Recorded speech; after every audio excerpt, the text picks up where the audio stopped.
All right, again, good morning to you.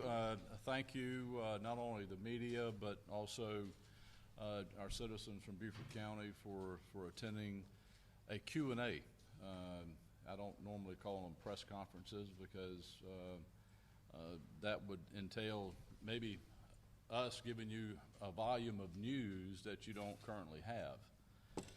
And today, I am going to do my best to try to answer any and all questions you may have about the incident that occurred late Saturday night, early Sunday morning.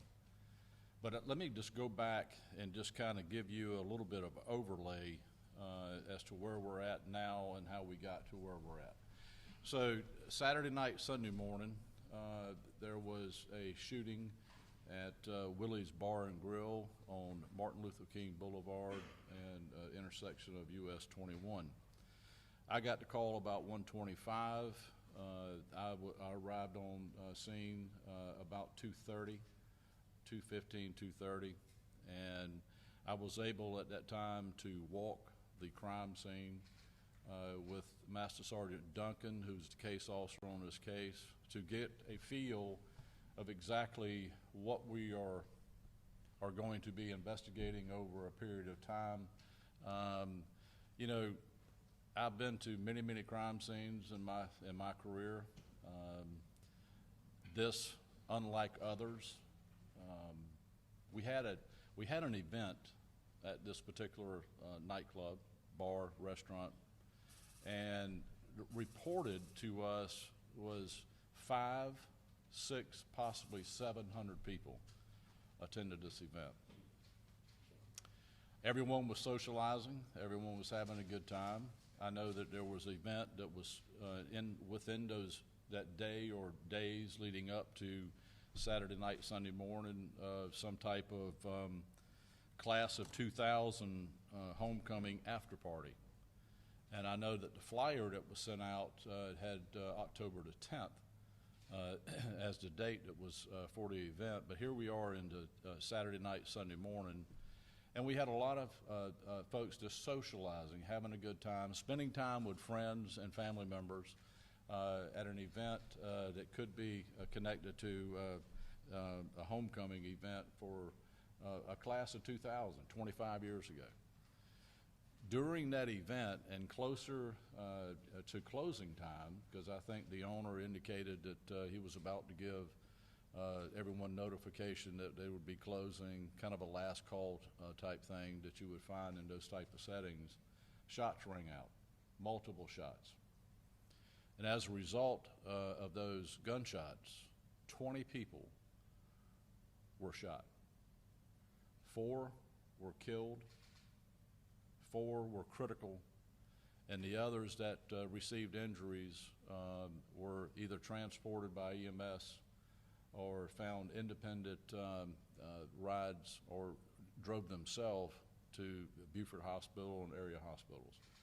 So we were very thankful, based on the event, that Beaufort City Police helped us by maintaining order at the Beaufort Memorial Hospital. We had law enforcement from Port Royal PD, of course the Sheriff's Office, the South Carolina Highway Patrol, all responding to this call. The scene is horrific.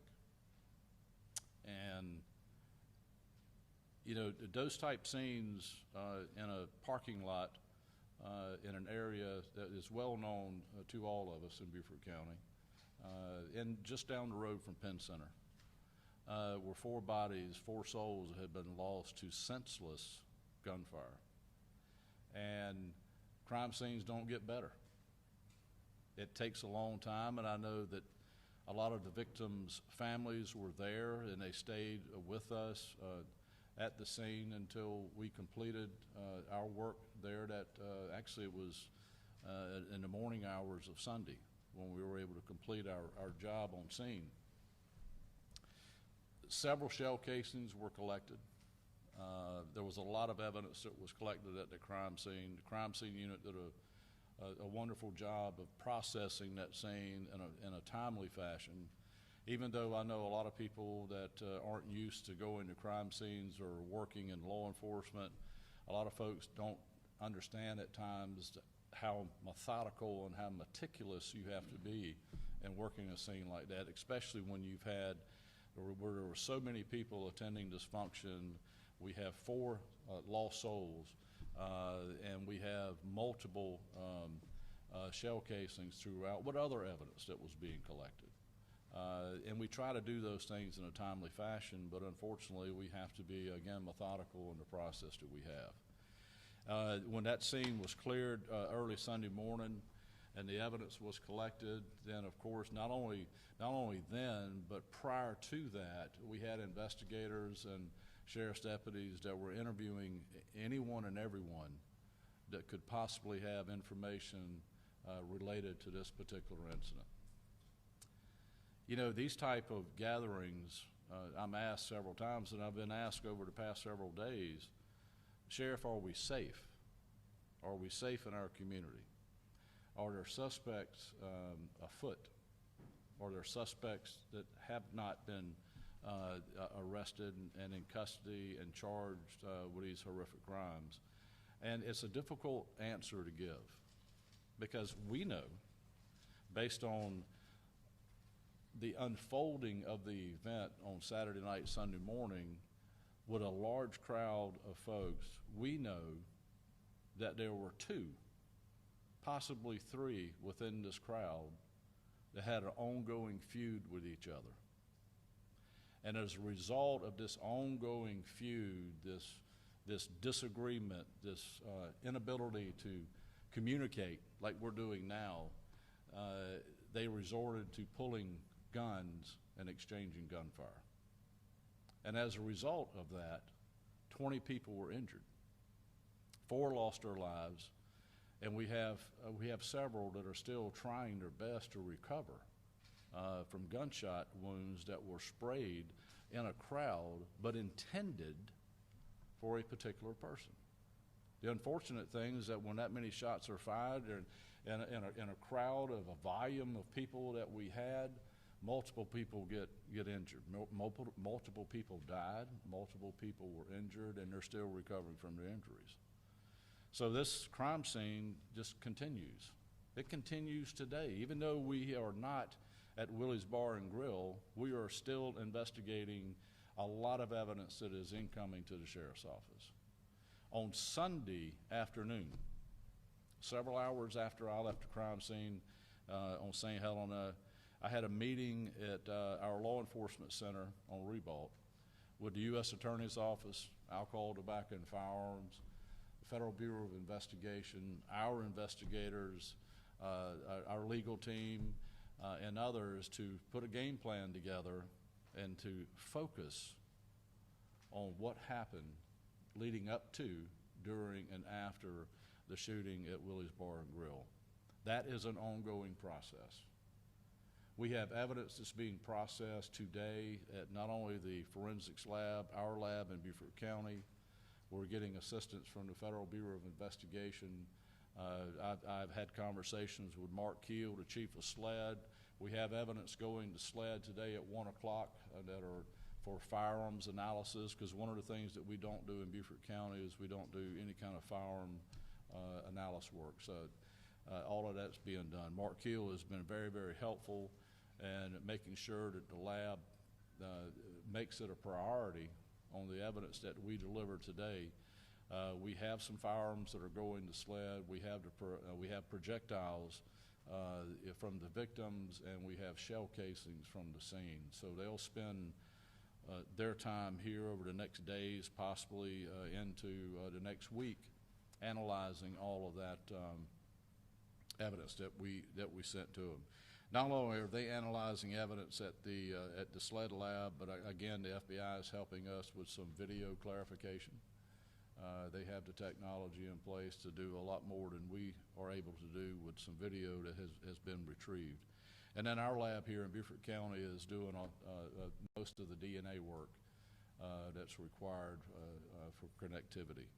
So all of that's in process. All of these, not only the federal partners, but our state partners and our county and local law enforcement in Beaufort County are working around the clock to try to resolve this issue, find those that are responsible for this crime, and hold them accountable. And I will field your questions, but understand that if I can't answer it, don't take it as an insult. It's just a reality. I cannot release any information that would impede the investigation or prematurely identify anything that is currently being worked. So, having said that, questions? Sheriff, what has your analysis shown about the concentration of crime, and particularly violent crime, in marginalized communities such as in St. Helena, Burton, North Beaufort, and how are you tailoring your resources accordingly? Well, the resources that we have in Beaufort County are not only the Sheriff's Office, but our other law enforcement partners in the county, but also we have our partners with SLED, the State Law Enforcement Division, the South Carolina Highway Patrol, and our federal partners, like I mentioned earlier, the U.S. Attorney's Office.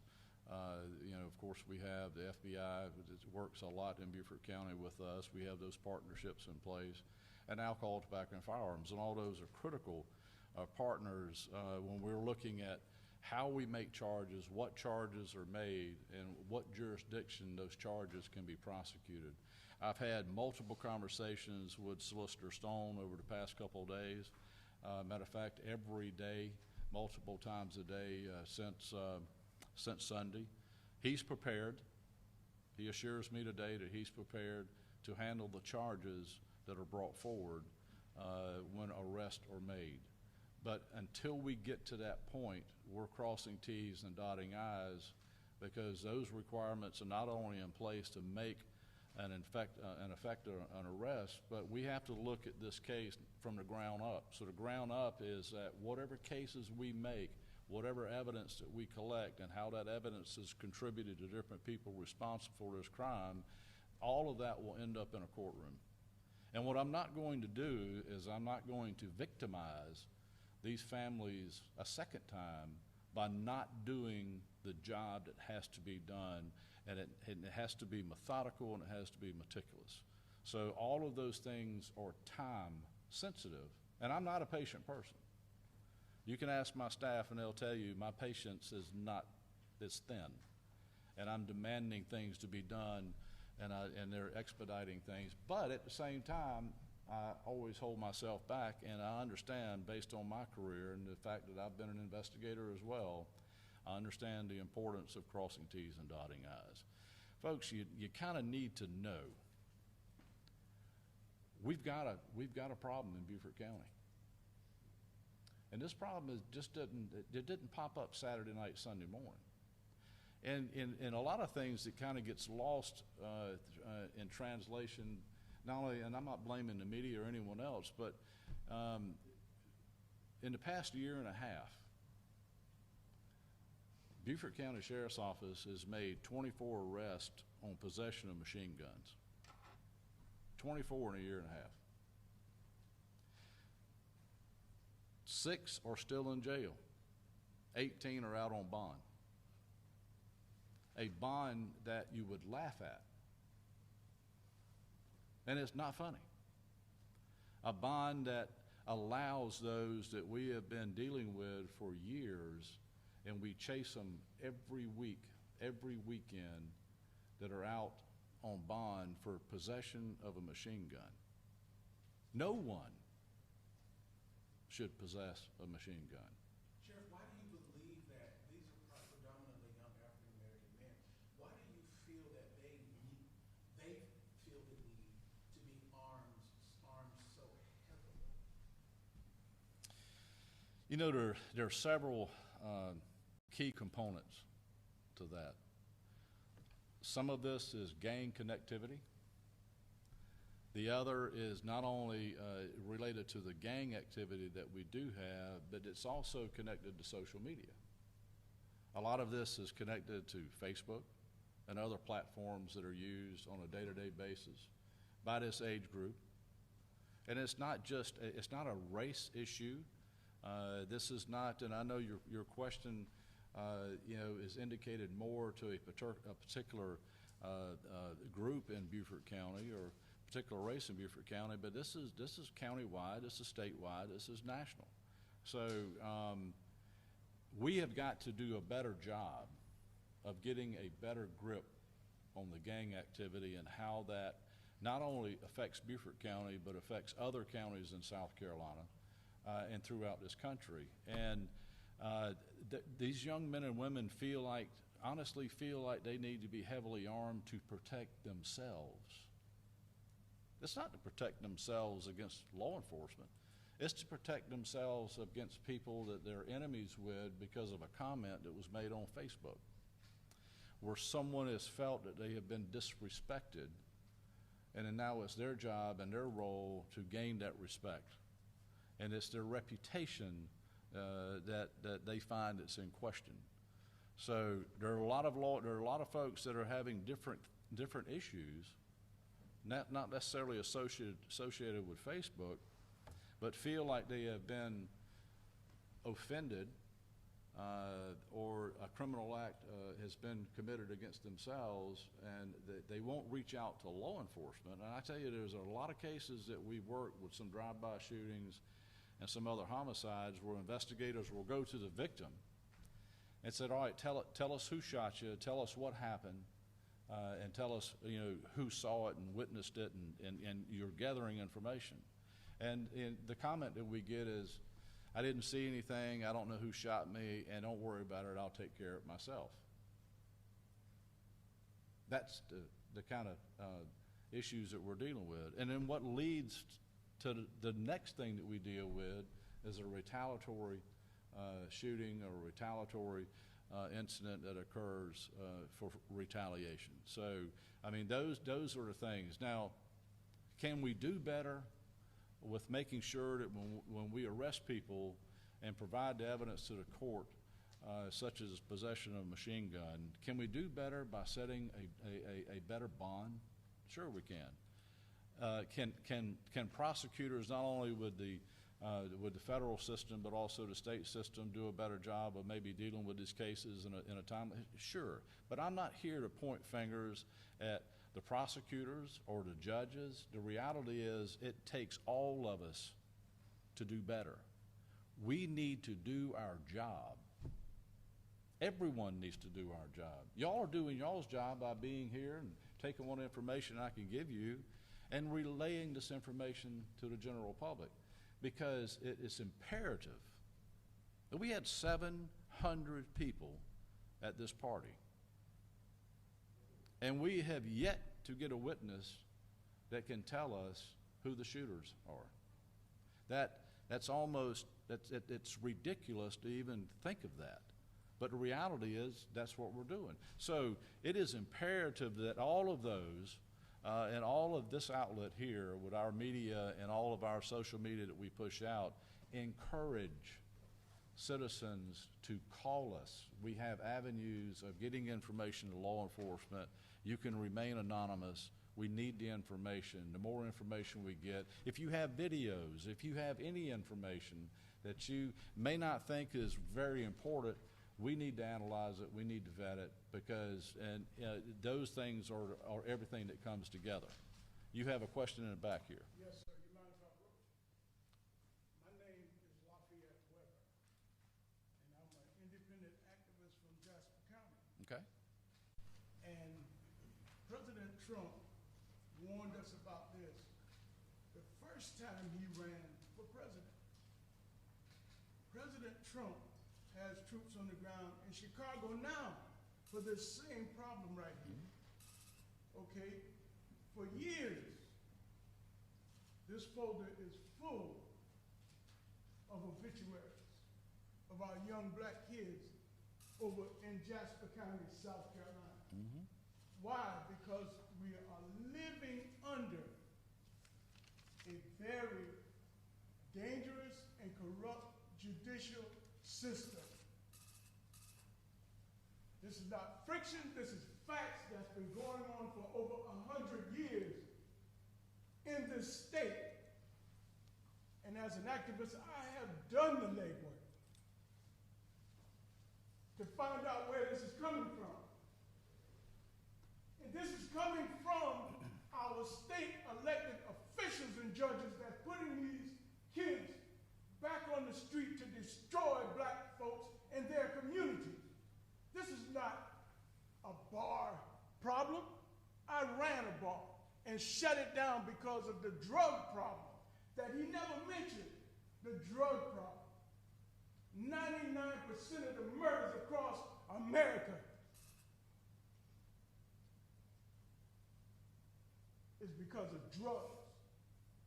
Because prosecutors, these local magistrate judges, putting these people back on the streets, y'all. And it's time to stop it. President Trump needs to come in. He needs to go all over America and stop this stupid, ridiculous conspiracy to kill black people. Thank you for your time. I'll interrupt to ask for some clarification there. What do we know about the suspects? Were they out on bond? What type of weapons did they have? Where are you in catching these suspects? Because there was a lot of different things talking about Facebook disputes. What can you clarify is fact from what we just spoke about? Well, unfortunately, I can't make any clarification on that because I would be talking about the investigation and I would be identifying things that I cannot identify at this time. That's a great question, and I wish I could answer it. I have the information, but unfortunately, I can't share it with you. Would the weapon, being able to discuss a little bit more about No. how many rounds were fired, No. none of that? No. Those are critical things to kind of hold to our close to our chest because those are the things information-wise we're seeking from witnesses to validate the truth and veracity of a statement. So. And we've said no threat to the public initially, but now do you feel like there is a threat if somebody is out running around Beaufort County that's a suspect in this case? Well, and I know I went there a few minutes ago, but I didn't complete that comment. And it's another great question. I cannot tell you that you're safe in Beaufort County. I'll give you an example. If 700 people went to Willie's Bar and Grill to socialize with friends, and out of the 700, 2, possibly 3, had a dispute or issue with each other, and they pulled out guns and started just shooting, and where a crowd of others were there and 20 people were injured, you have to ask yourself, events such as this, and the sad thing about it is we're coming up on the holiday season where families gather, where people socialize and rejoice the holiday and rejoice each other. And these are things you have to be conscious of. Now, granted, having events such as that at your home and in relatives' homes aren't the same as having a crowd of 500, 600, 700 people at a nightclub type setting where alcohol is being consumed, and things happen in those environments that are hard to control. You can control things at your own home, but when you go out at a setting like this and there's a consumption of alcohol and maybe other drugs and other things that are going on, things flare up. And when they flare up and people are armed, and that's when we find that in most cases, if you and I have a dispute about something, like the question you asked, we're going to talk about it. But disputes today with some of our younger generation, they don't have the ability to discuss things and talk things out. If they feel like their reputation is been harmed in some way, then they go at it in a revenge setting and they pull guns and start shooting. You have a question? Yes, Sheriff. So you've said a couple of times that what preceded the shooting was an ongoing dispute. A couple of people who may have exchanged fire. You also mentioned that their firearms is being forensic survey of the firearm, which leads me to believe you have a fairly good idea about who's involved in this. And we do. Okay. And we do. I can't name the person or how many, but we do. We have a lot of information, but the information we have is going to have to be supported by the processing of evidence, and when that evidence is processed, and of course it codifies what knowledge we have, and we're able to move forward from there. You guys had run-ins with them in the past? I'm not going to talk about that. I'll ask this because you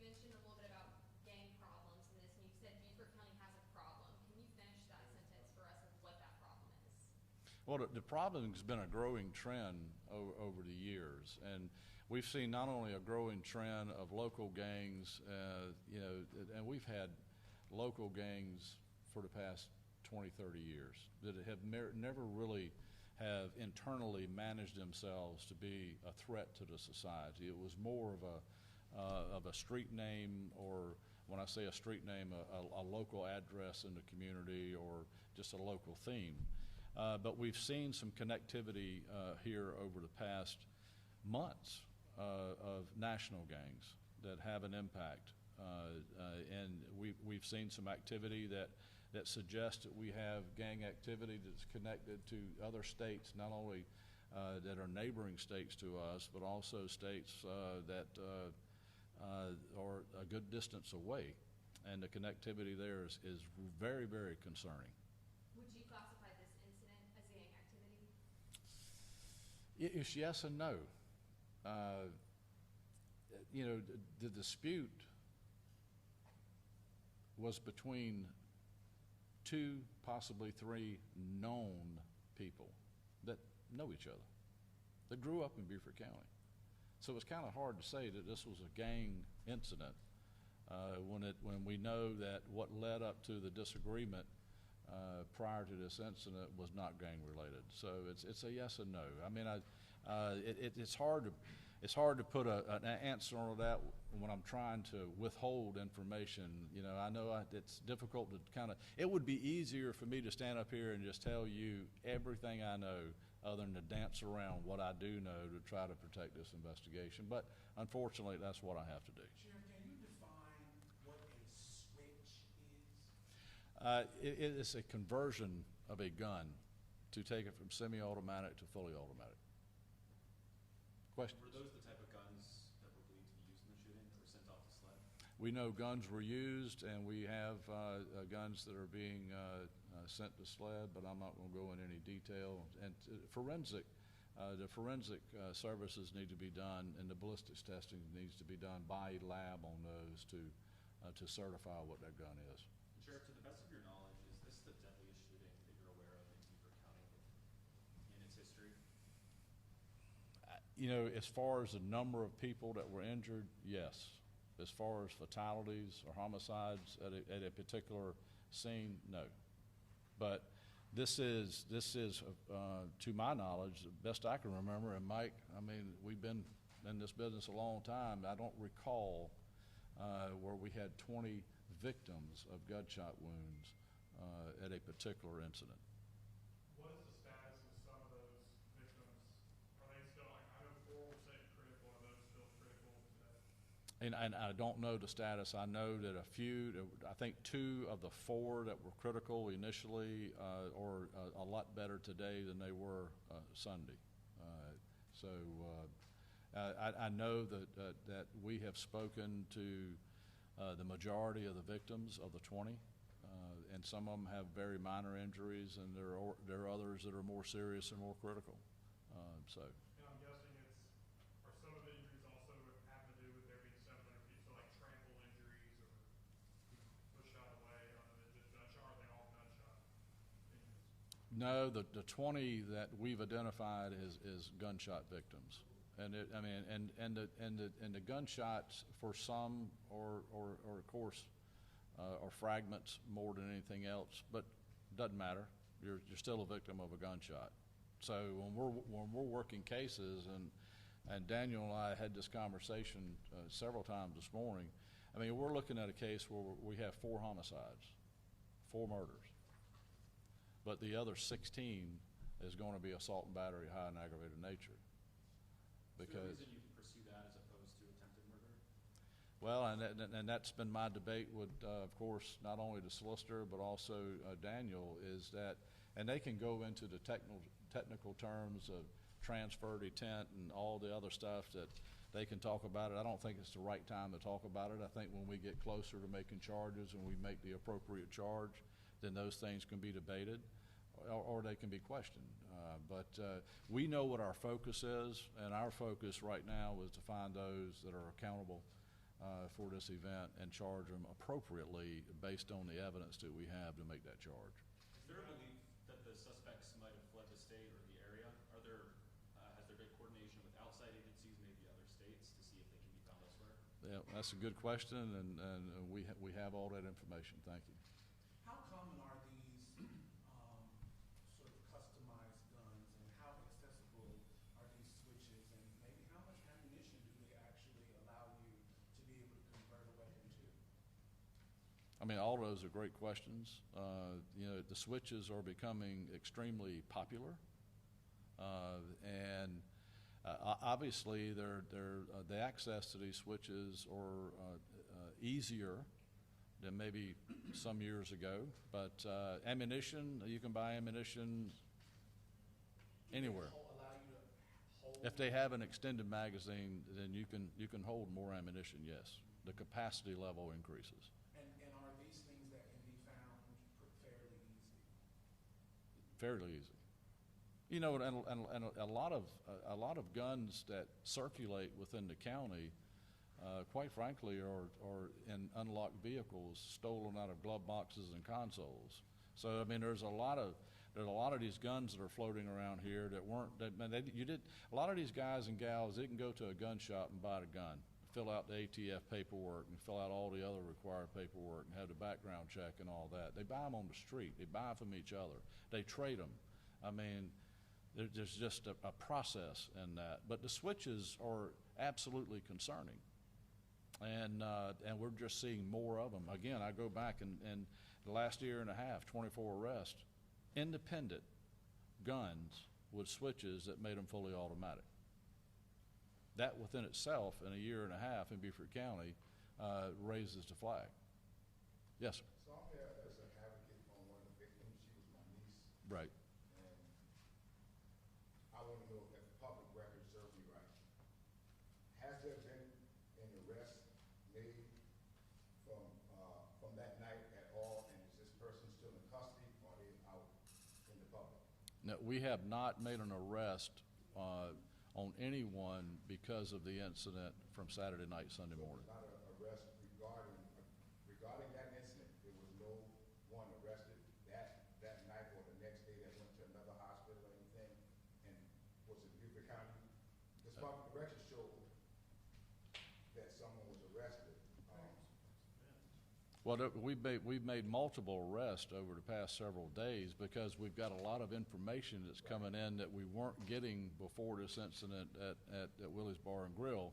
But we have not charged anyone with the crimes from Saturday night, Sunday morning. So possible charges could be coming to some of these people? No, there are charges coming to people responsible, but I can't go into any detail about who those people may be. I know there's some connectivity that social media is trying to do, and I think the media to. It's public records. You look on Beaufort County Love Bases, you see. Well, I mean, the charges you're referring to are on people from a case prior to the incident Saturday night and Sunday morning. Okay. It's a previous investigation. Great question, though. Yes, my name is Ben Ross. I want to give my condolences to all the families who've been impacted by this tragedy. And on behalf of the Battle Creek Alumni Association, we had a tailgate celebration in the baseball field. Over 1,200 people, no drama, no argument, everybody having a great, lovely time. Amongst the mud and rain, we had an awesome time. The correction I want to get straight, the alumni, Battle Creek alumni members had nothing to do with the tragedy that happened at the Willies. That's what I want to get straight. The purpose of the tailgate is to raise money and donate Battle Creek and Rio Branch High for the band and equipment and stuff they need. I just want to get that straight. The Battle Creek Alumni Members Association had nothing to do with the tragedy. And again, my condolences to all the family who have been impacted by this situation. And closing Willie's Club ain't gonna solve the situation. Thank you. Just want to correct that. Thank you. Hey, Sheriff, can you you say where the shooting occurred? Kind of give us a sense. We know it was outside, but where did it happen and how close were the people involved, and just kind of set the scene for us? Well, I mean, have you been to, Yes. you have, so the shooting was in the parking lot near the front steps of the facility. And how close were the, I won't go into any details about, how close we think the shooters were to each other. I will tell you, and you've been there, you've seen it, you've seen pictures of it, I'm sure, as well. But the shooting occurred in the parking lot in front of the main steps to lead up to the business. Questions? Sheriff, did you guys recover any video from Willie's Bar and Grill from like exterior, I guess, a security camera? And I would be talking about evidence, and I'm not going to talk about it, but good question. Thank you. Sheriff Tanner, Yes, ma'am. my name is Dr. Cynthia Gregory Smalls. I'm a retired educator. Yes, ma'am. The incident that happened on St. Helena, first let me give my condolences to the family because one of those members are related to me by marriage. So I just want to say, can we have more of these meetings? What you're doing now, excellent. But could we have more of them? And for maybe some of the police force, individuals on your force, Mhm. can come out and speak to these young men and women Mhm. on more frequent occasions. Sure. Rather than having an occasion such as this. Absolutely. Thank you. You're very welcome. Sharon, so out front of Willie's that night, there's 700 people. Were there, I mean, that just seems somewhat problematic to begin with. Was there a call for service to help disperse any of that? Was there patrols that were passing by that area that night? Well, I mean, you have to look at the property as a whole. I'm sure you've been there. So you not only are you looking at the front of the business, but you're looking at the sides, you're looking at the dirt road that goes beside the business, and the huge area that's behind the business as well. I know the property owner, and I actually spoke to the property owner out there while I was at the crime scene.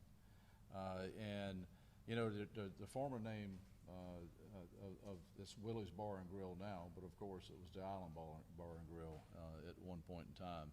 So it's kind of hard to believe, knowing the location, knowing the business, that you would have 300 folks on the inside of this building and possibly another 400 on the outside.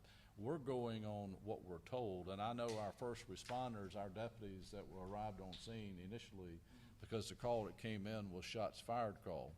Our deputies that first arrived, it was a chaotic scene, and not only were there people in fear, running for safety, didn't know where to go next, but there were also 20 citizens that had gunshot wounds that were trying to find their way to medical attention.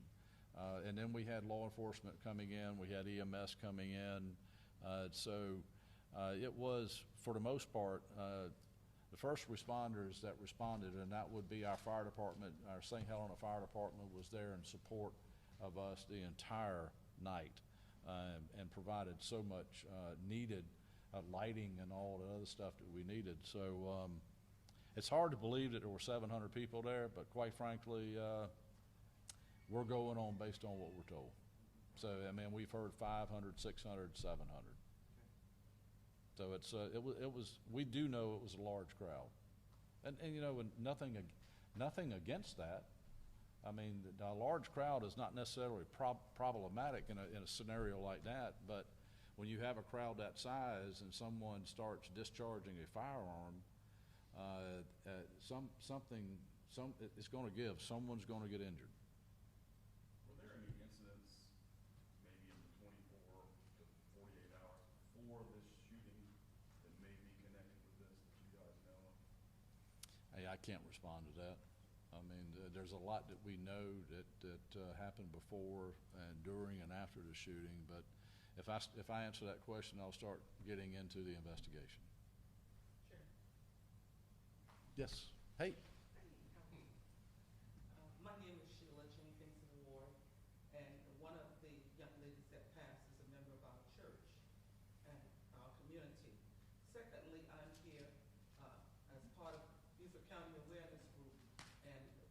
we have met with Sheriff Tanner several times. My question is repeatedly again, we met with you and Duffy Stones, Mhm. and unfortunately, we hear the rumors that a lot of these officers who are committing crime, or these perpetrators that are committing crimes are given low bail. And that's an issue for our community. And we want to know, I heard you say, we need the public's help. Mhm. What do we need to do from a public perspective to maybe help our governor or the powers above to get those bail either denied for repeat offenders Right. or raised, that they're not getting out and coming out in our communities and committing additional crimes while they're out on bond? Mhm. That's something that we need to do or find out how we can help you in this situation. Secondly, if you have gang activity here in Beaufort County, the public needs to be well aware of what's affecting our county. It doesn't matter whether we're white, black, brown. We need to know that there is an issue and how we address it. Thirdly, I heard you get up and you spoke of certain things that you can't do here, and I understand that. But I did not hear you mention the anonymous telephone number that people can call in, because maybe someone out there who knows something that you need to share, you need to get that number and report it anonymously. So thank you. Okay. Well, your first question is the guidelines that judges follow for setting bond is established through South Carolina Court Administration. So, you know, your avenues on that would be your General Assembly and whatever, you know, they can do to help. Because, I mean, and Daniel can probably talk better about the separation of different responsibilities in government, because you know, there's no way that the sheriff's office can dictate to a magistrate or a circuit judge as to what we would like a bond to be. I mean, they're going to follow the guidelines that are sent down by court administration. And of course, a flight risk is one of the considerations they make, but the other consideration that is made is a danger to the community. And you know, it's my belief in law enforcement that when you look at a possession of a machine gun, you're not in combat, you're not a member of the armed forces, you're not a member of law enforcement. You really don't need or should possess a pistol that is modified to be a machine gun. There's no reason to have it. So, but you know, I'm not going to get into a Second Amendment debate about that, but your court administration pretty well dictates how bond is set, and then judges independently set bond based on what information and what evidence is presented at a bond hearing. I can tell you that the most recent cases of possession of a machine gun, we had the solicitor's office was there making an argument on that, and we had investigators from the sheriff's office there making the same argument, asking that the person not be released on bond. So we can make those requests and we can ask, but that doesn't mean it's going to happen. You know, and that was your first question. The second one was? What can we do to help as far as getting the information out to our communities that we have gang activities here? Well, and that's another great question, but I can tell you that based on the work that we do every day, the community is very aware that we have gang activity, and that we have members and a teenage, a broadband from mid-teens to mid upper 20s that have connectivities with not only national gang activities, local gang activities, but the need that they need to be a part of some type of group like that that facilitates their reputation. And I heard you say that mostly a lot of transaction is going on Facebook. So now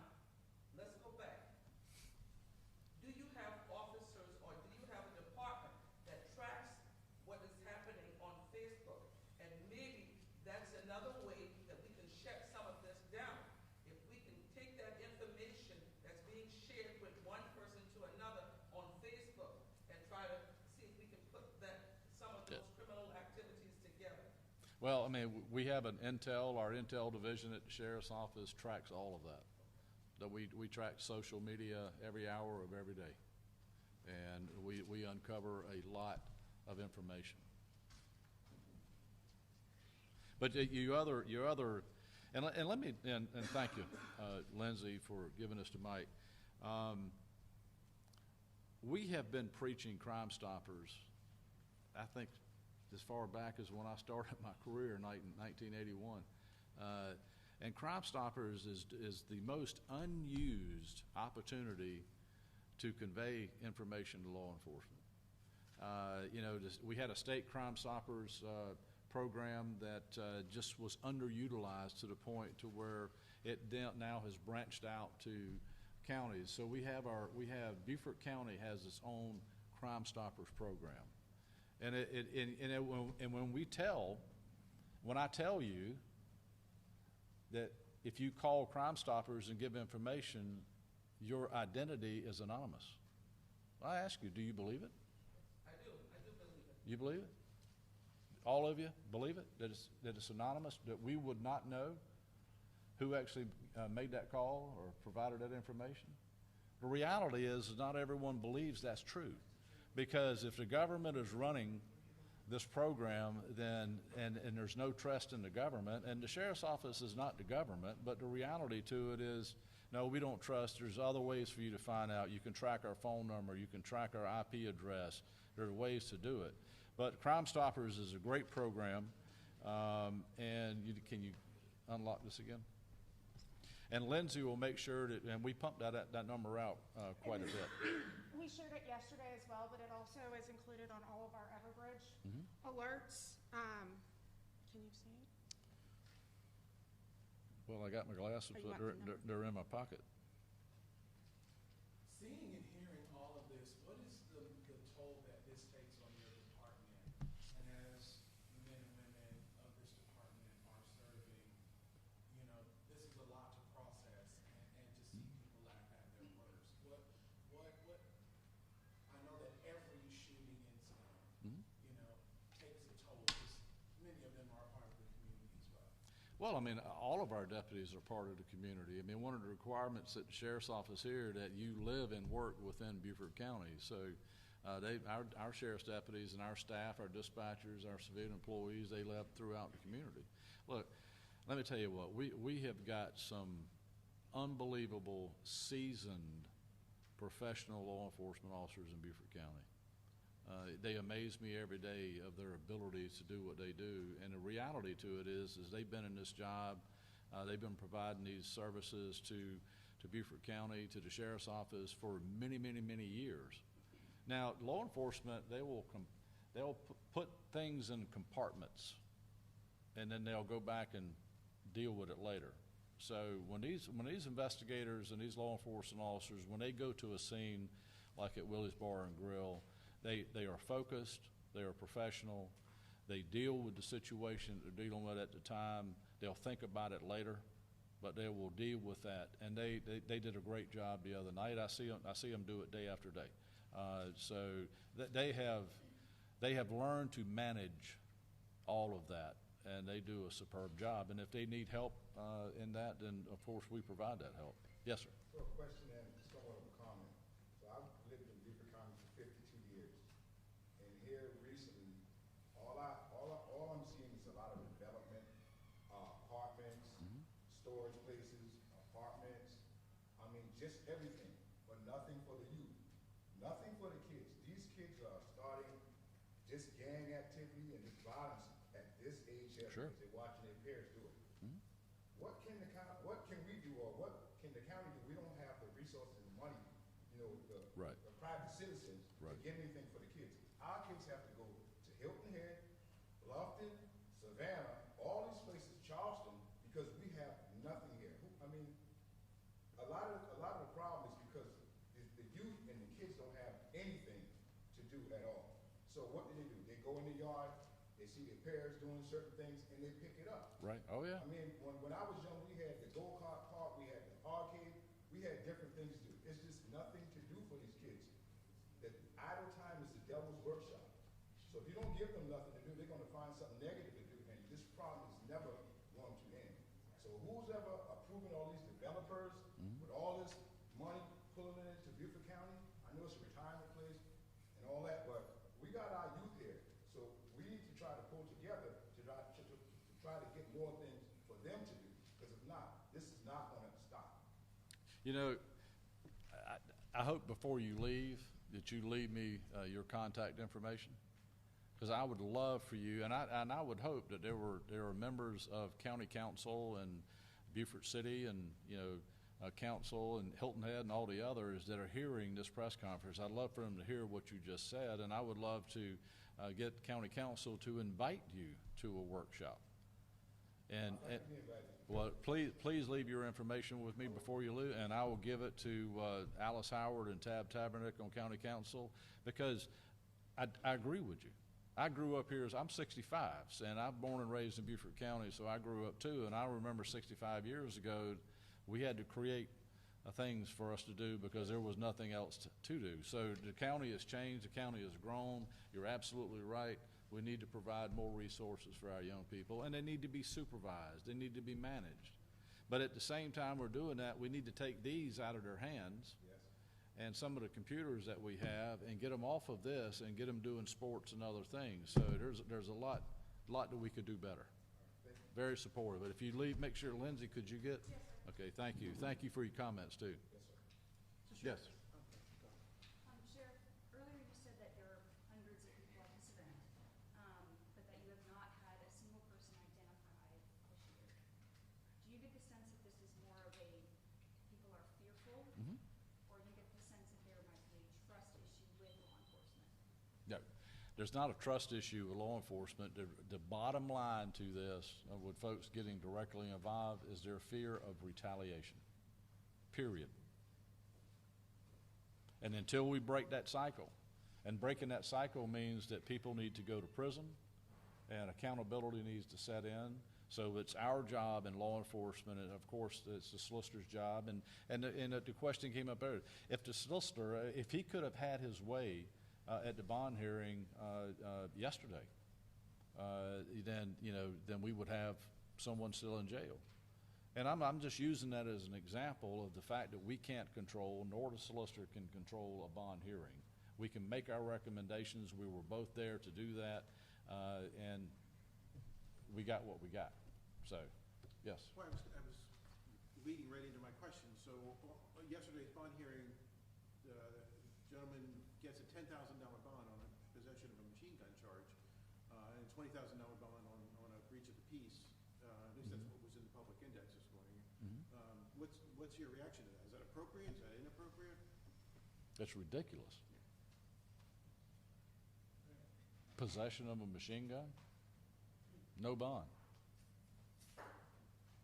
With a prior history of prior charges, I mean, it doesn't make any sense. But I wish I had an answer for it. We've talked about this for the past 2 days about what is the answer to it. And the reality is that the independent qualifications of judges, they make their own decisions. And they base it, those decisions are based on how they qualify the bond hearing and what guidelines they have to follow from court administration. So we can't, we have no influence over judges. Sheriff, you mentioned multiple shell casings being found. Are we talking dozens of shell casings? We're talking about multiple shell casings. Okay. You've also mentioned machine guns a couple of times here, but can you say whether it was semi-automatic weapons? We can say that we've got firearms and shell casings going to SLED within the hour. Sheriff, you talk about the people that have been, killed or injured. I just wanted to clarify, is it 20 people shot including 4 who were killed, or is it 20 people shot plus 4? No, it's 20 people total. 4 out of that 20 were murdered, and 4 left in critical condition. Then it's all encompassed in the 20. So 20, including the 4 people who were killed? Yes, yes, yes, yes. And some unknown number might have suffered other injuries. We haven't gotten any information on that. I mean, if they chose not to seek medical attention, of course, that's their choice. But right now, we know that there were 20 total injured. Gotcha. Has there been a reward set up at all? I know sometimes Crime Stoppers does some like rewards for information leading to arrest. I mean, early on, there was a law firm that offered I think they put it out on their own social media platform, offered a $10,000 reward for information within a 24-hour period. That has expired. I mean, it was for a 24-hour period, and I think it expired yesterday at 2:30 or something like that. It may have been Monday at 2:30. But there hasn't been anything after that? No, Okay. no. This is my last question for you, because I know we're kind of beating a dead horse, because there's so much that you can't tell us because of the investigation. I've never been called a dead horse. I'm not calling you one, I'm just saying the questions might be for you, Okay. because we are asking things that you can't give us the answer to. Is there a timeline of when you think you will be able to give us an answer about these questions as to who, what, all of that? I'd love to be doing that right now. You know, us getting together today and, you know, I'd love to be sharing information with you about arrests that have been made, but unfortunately, again, we have to let our lab do their job and let them process. So we have a lot of evidence that's being processed. We need to wait until that evidence is processed, and not only evidence, but also all the incoming information that we're getting through Crime Stoppers and, you know, all the other stuff, the calls that are being made to law enforcement. All of those things require us to vet information, because we've got to vet. If a person calls in and gives information, a part of what we're doing is also vetting whether that information is actually hearsay or did you actually see it or hear it yourself. Because the more it's talked about on social media and the more we talk about it, people come up with opinions about things more so than information. So that's always something that takes a lot of our time away from other things. So we want the information, let us vet it, and then we'll analyze it and then we'll apply it if it's applicable, but if not, then we have to move on to something else. Will you have another press conference when you can announce those details?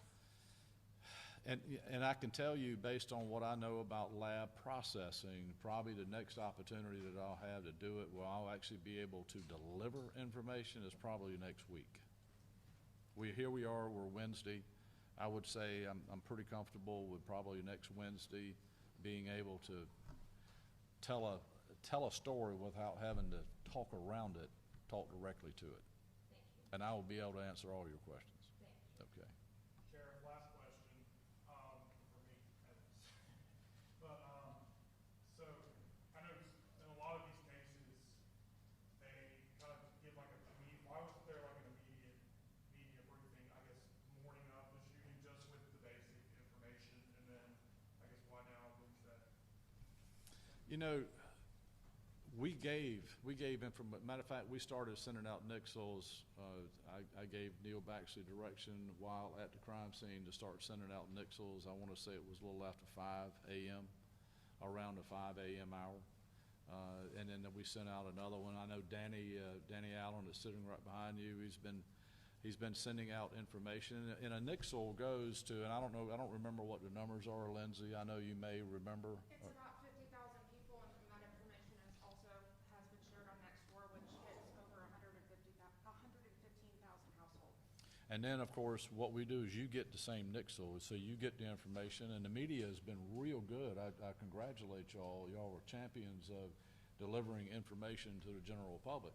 But we also know at the same time that not everyone watches the news at 5, and not everyone reads the local papers, and not everyone has Facebook or deals with social media. So there are some folks in our communities that don't get that information. They rely on other people sharing that information with them. So we are always in the information sharing business. Not doing this earlier is because I didn't have any information I could share with you. And I was not going to share information with the media until I had the opportunity to speak to the families. And that I have spoken to the families, and I wanted to ensure them that this press conference today was not about the fact that, most of the time when you have a press conference, and we can go back in time, is that I would be in here telling you about the person that was arrested and charged and what the charges are and moving forward from there. But we're not there yet. And I don't expect that we'll be there, in the delivery of information until probably next week, because the lab has a process and it takes time to process evidence. We're actually very, very happy with the amount of time that we've currently have seen in our lab, not only our lab here in Beaufort County, but also what will happen at SLED after 1 o'clock today, and at the FBI lab with some of the video enhancements. So I'm, even though I'm not a patient person, I'm actually fairly satisfied with the pace of some of the evidence processing so far.